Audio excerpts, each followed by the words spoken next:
Miaka 60 baada ya nchi kupata uhuru wake, Kenya imefanikiwa kuwa na marais watano sasa. Kwa miaka mingi Wakenya walitumai kwamba kuondoka kwa Mwingereza kungeleta matumaini nchini katika hali ya kisiasa na utawala.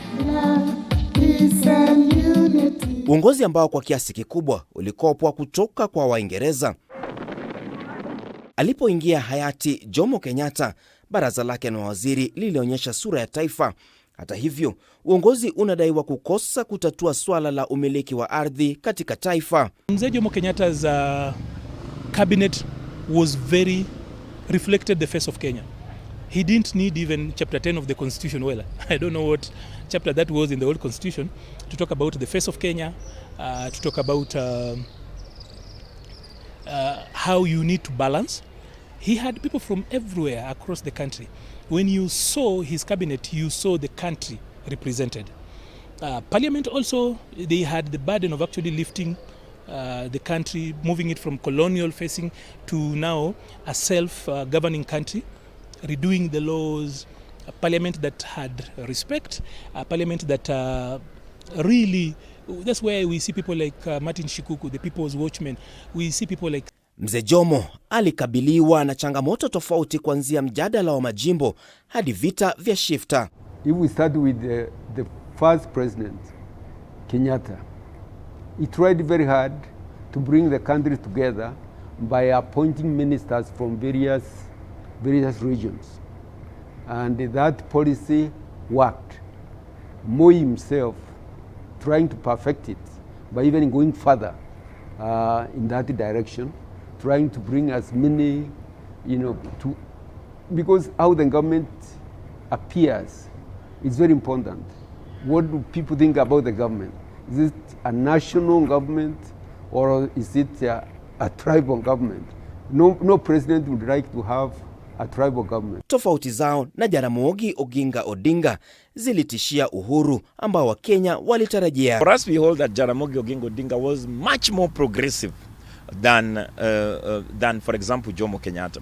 And history has taught us that, because first of all, if you look at when the white man tried to negotiate with Jaramogi Oginga Odinga to hand over presidency while his comrade Jomo Kenyatta was in jail, he was very categorical. He told them, come, let Jomo Kenyatta be released to lead us to independence. Wachanganuzi wanatofautiana kuwa wakati huo ufisadi na ukabila ulikuwa ada, huko kundi la Kiambu maarufu Kiambu Mafia likikita mizizi. The other bit of it is that there is of course the story of the Kiambu Mafia, tribalism taking root then. But during that particular time, the aspect of patriotism superseded any other form of identity. People knew there was tribalism. People knew there was corruption. Jomo Kenyatta presidency was not just a tribal presidency, but it was only tribal in relation to the rich minority that continued to support white settler interest in our country. Lakini kwa hayati Rais Daniel Arap Moi, mambo yalizidi kuwa magumu kidogo baada ya kurithi urais kufuatia kifo cha mzee Jomo. Mapinduzi ya mwaka wa 1982 yaliyotibuka yasemekana yalimfanya Rais Moi kubadilika na kuchukua mkondo wa kiimla. Wapinzani wakikabiliwa vilivyo katika utawala wake. So even when he increased torture, he exiled people, he even hanged them. The resistance even became firmer on him. So what did Moi do to do that? He decided to negotiate.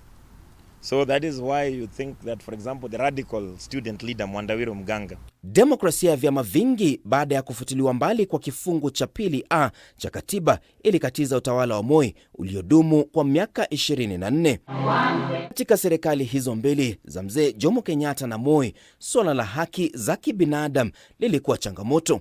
Freedom of the media then and the Bill of Rights was a big thing.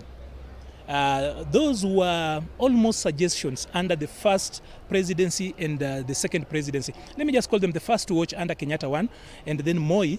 The Bill of Rights, freedoms and liberties were not, so those two regimes do not have a good reputation when it comes to the Bill of Rights. Naapa kwamba chini ya utawala wa hayati Mwai Kibaki, ukuaji wa demokrasia uliongezeka. Kuchaguliwa kwake kuliibua matumaini tele. Today, everybody benchmarks development to what Kibaki did. He earned his respect and he became a darling of our history, not out of the power he had, but out of the work he did. He served the nation and the nation did not serve him. Tofauti ziliibuka baada ya serikali ya kuchukua hatamu kufuatia ukiukaji wa makubaliano yaliyotiwa saini kati ya Raila Odinga na Kibaki. Raila felt that he was not given what he deserved in those appointments. And that really caused a problem. Not that the rules were not given the number of ministers they deserved, but what happened is that the ministers, the appointments that had been recommended by Raila were not taken. It's the others who are taken. That was really the root cause. Iliyofuatia ni kupingwa kwa katiba ambayo Kibaki alikuwa akiunga mkono. Matokeo hayo yalimfanya Kibaki alivunje baraza la mawaziri. Referendum of 2005. Then the whole thing became even worse because the Raila camp with only 6 ministers won against the government. So that's why the cabinet was dissolved and a new cabinet was formed to start a new thrust to make sure that the weaknesses of the past are addressed. But since Raila group was left out, it became even more militant in terms of mobilizing for the defeat of the Kibaki government. Baada ya kutimuliwa kwao, wachambuzi wanadai kuwa wapambe wa Kibaki walichukua hatamu katika kile ambacho kinaelezwa na wachambuzi kuwa ni chanzo cha uajiri wa mapendeleo. In terms of rewarding tribalism, we cannot really say that the Kikuyus benefited in Kibaki's government. We can say a few rich Kikuyus benefited in Kibaki's government. Ghasia za uchaguzi wa mwaka 2007 zilimpa wakati mgumu Kibaki, aliyelazimika kuunda serikali ya mahuluti iliyokuwa na migogoro isiyoisha. Uhuru Kenyatta. Mwaka wa 2013 taifa lilipata rais wa 4, Uhuru Muigai Kenyatta, rais wa kwanza kutekeleza kikamilifu katiba iliyoidhinishwa mwaka wa 2010. Enzi yake ilikumbwa na visa vya maagizo ya mahakama kutoheshimiwa na mapendekezo ya kubadilishwa katiba kupitia BBI. Uhuru Kenyatta had progressive foreign policies. That is every time, even in the international community, Uhuru Kenyatta had the best foreign policies that any other president has ever had. Juhudi za rais mstaafu Uhuru Kenyatta za angalau jamii nyingine iwahi kuongoza Kenya zilishindikana debeni. Kuna jamii tu 2 za Kenya ambazo zimetawala, labda ni nafasi ya jamii nyingine pia kutawala. I do not think that the idea of a rotational presidency can solve our problems of governance. What we need is a functional constitutional democracy. It's really to make sure that we bring democracy in the political parties that are covering the whole country, and the political parties focus on the best people available amongst them, not the tribe. Rais William Ruto alitawazwa mshindi na sasa ndiye rais wa 5 wa taifa hili.